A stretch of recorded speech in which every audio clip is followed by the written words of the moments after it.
What a return for the assassin, baby.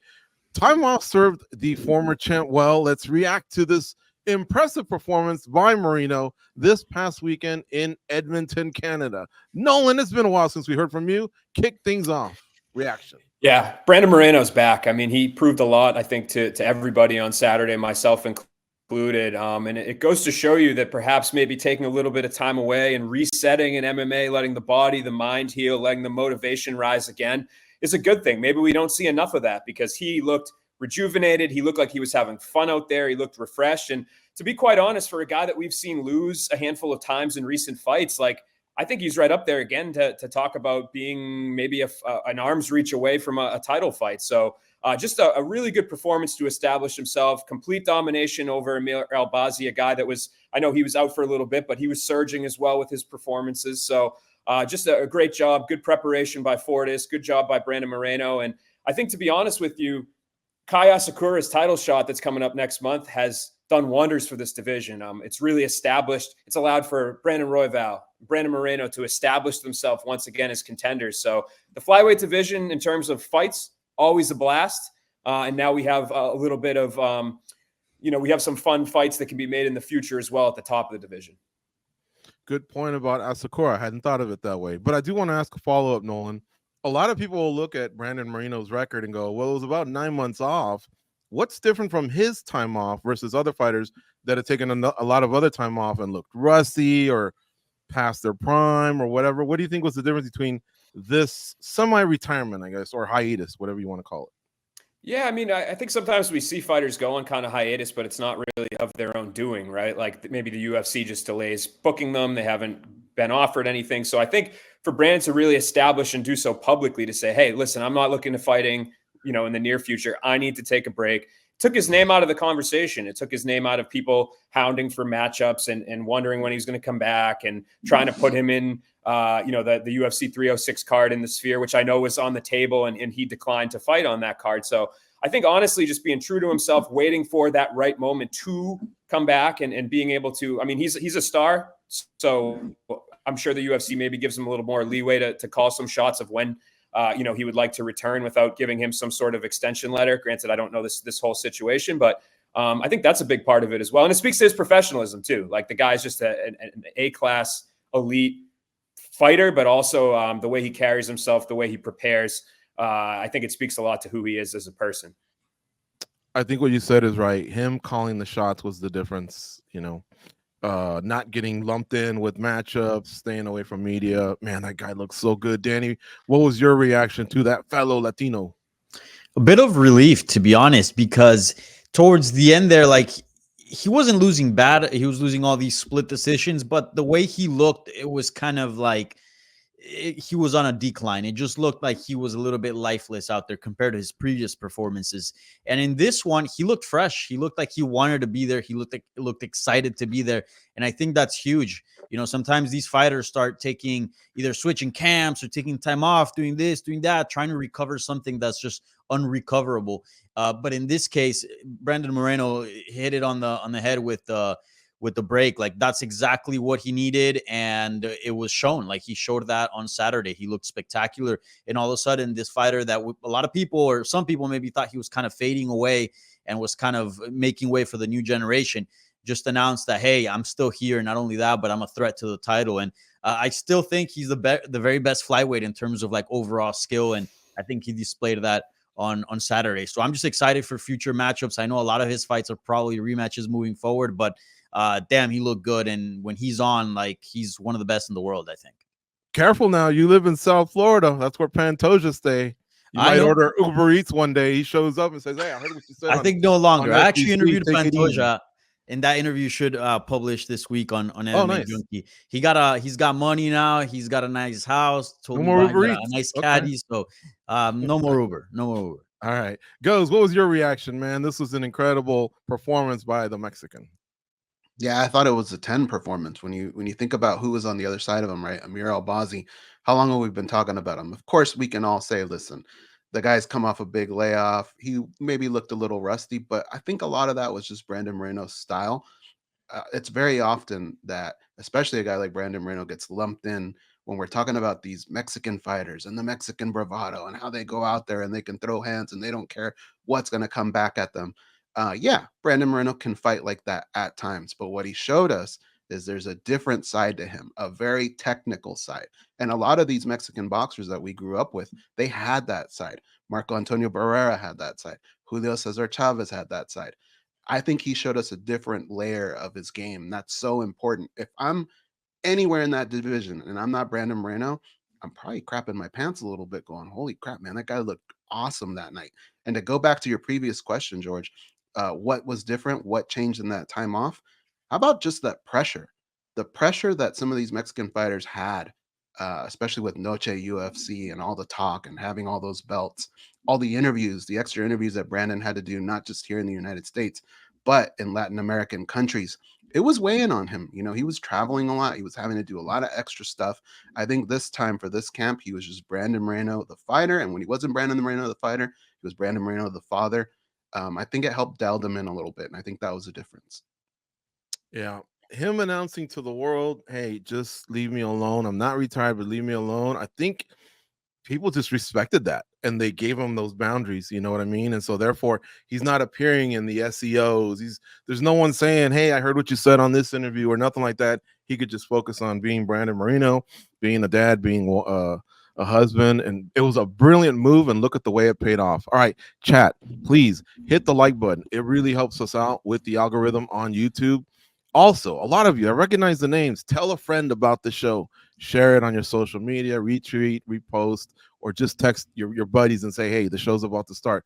It would help us out tremendously. Did you guys see the awesome B-roll that accompanied as the guys were talking? That's not available anywhere else except at MMA Junkie, and it's through the hard work and something that's been established by our producer, Cole Coffee. So shout out to him for the B-roll. Shout out to him for establishing that. You can't get it anywhere else.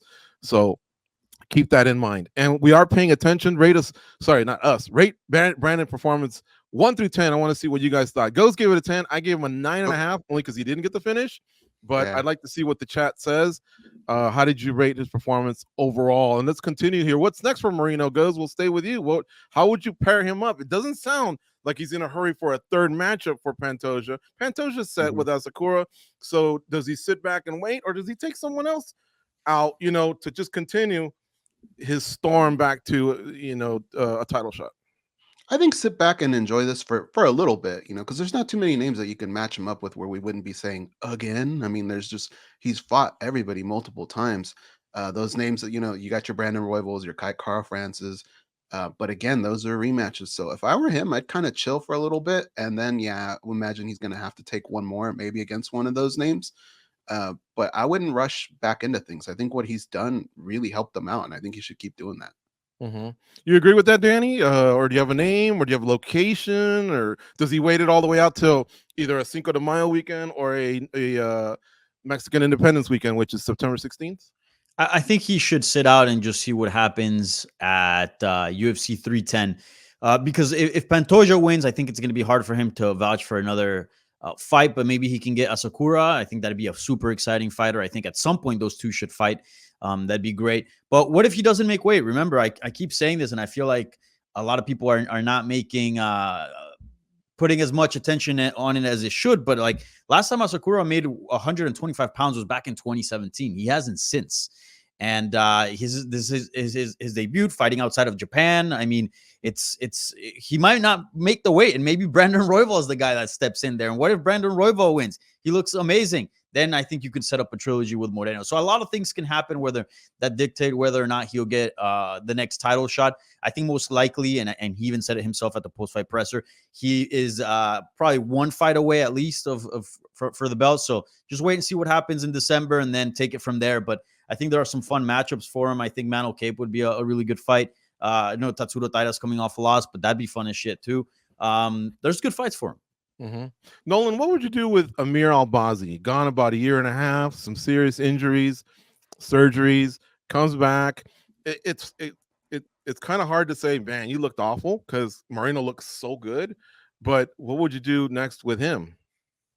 Yeah, I mean, I think there are more options that are obvious for him than Moreno, just because he hasn't fought a lot of these top contenders. So I'd match him up with another guy, maybe coming off a loss like Tyra, like Danny mentioned, or Manel Cap. So somebody like that, I definitely think that wasn't Albazi's best showing. Like, not taking anything away from Moreno, but he didn't necessarily look great either. So who knows if that was from the layoff? I know he talked about he dealt with a lot of health issues, but I think the next one's going to be really important for him. He was somebody that was finally viewed as like an elite contender, and then to go in there and essentially get shut out, dominated by a former champion, and that was a big blow. So I hope that he can get back on the horse, fix those issues, maybe shake off a little bit of rust, and go in there and fight another top 10 guy. A lot of names in the division that he hasn't fought yet.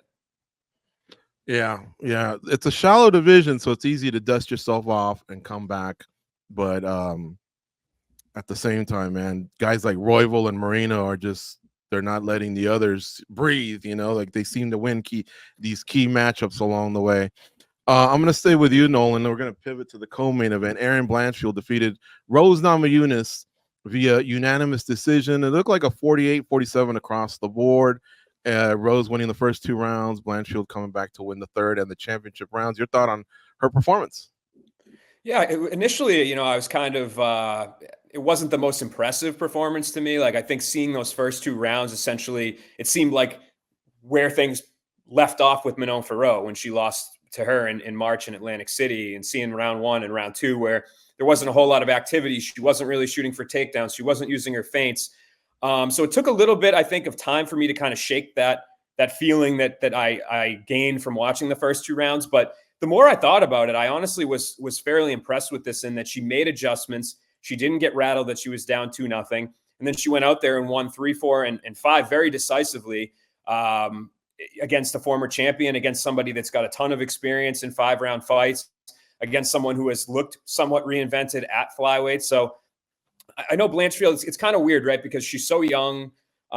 She was kind of touted as being potentially the youngest champion ever, and that she was the next big thing. And then she kind of came to a screeching halt with that Manon Fiorot fight. So on one hand, you wonder how much, because of her age and her lack of high level experience of the top of the division, how much better she can get.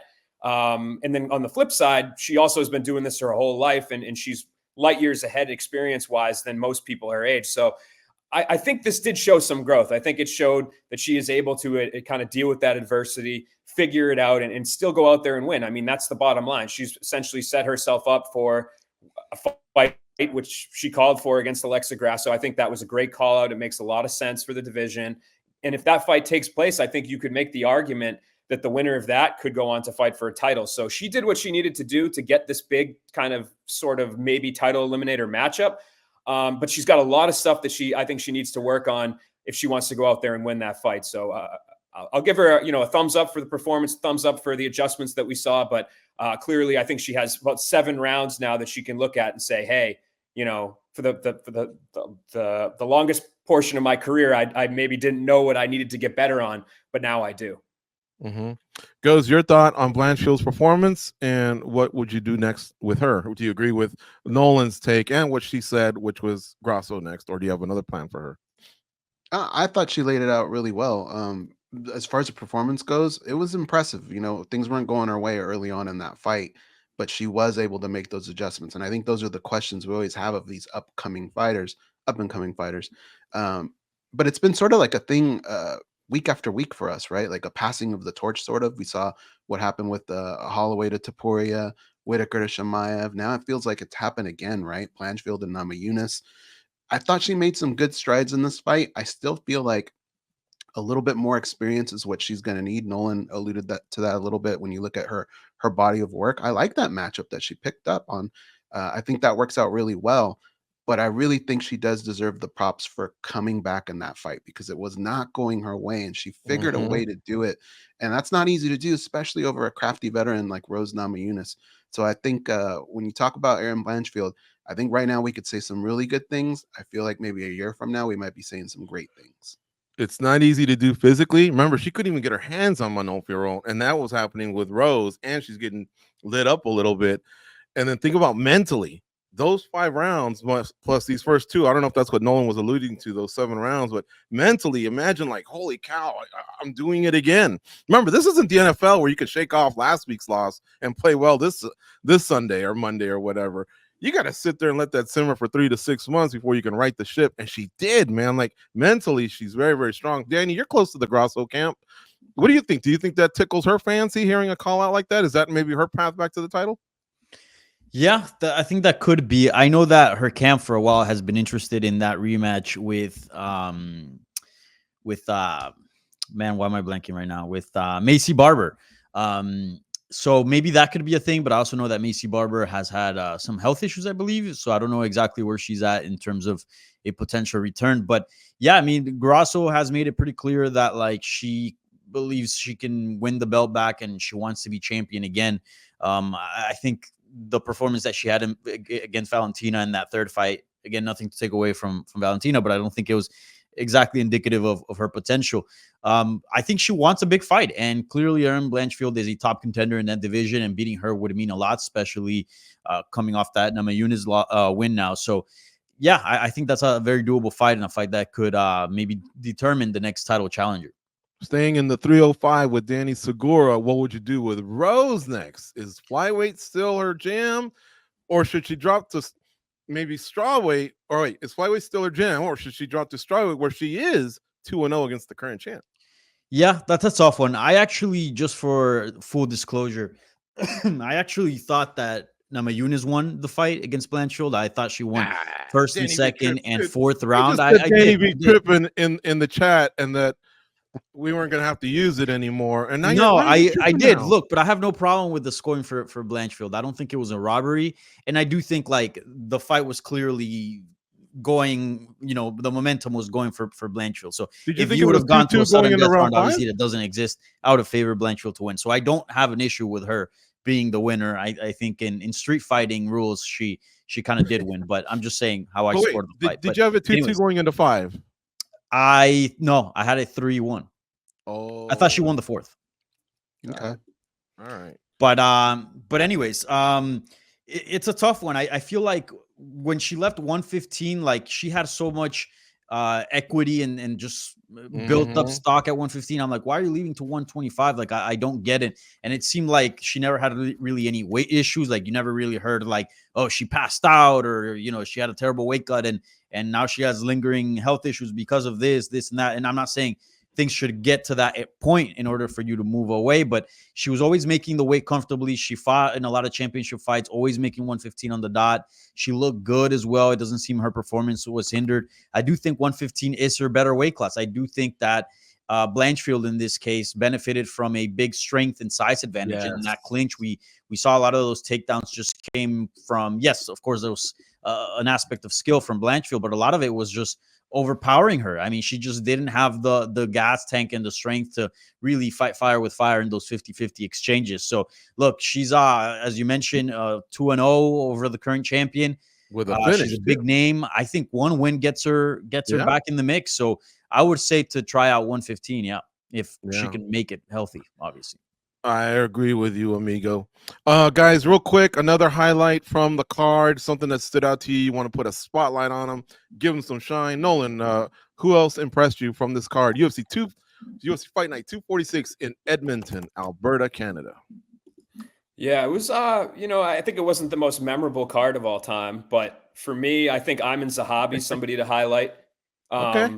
Yeah. I think he's 36 years old. We've seen him fight essentially once a year for the last 4 or 5 years, and he goes out there and he continues to get better and better every year. So I think for me, that's my pick. I thought he looked great against Pedro Munoz, who's a tough guy to look good against.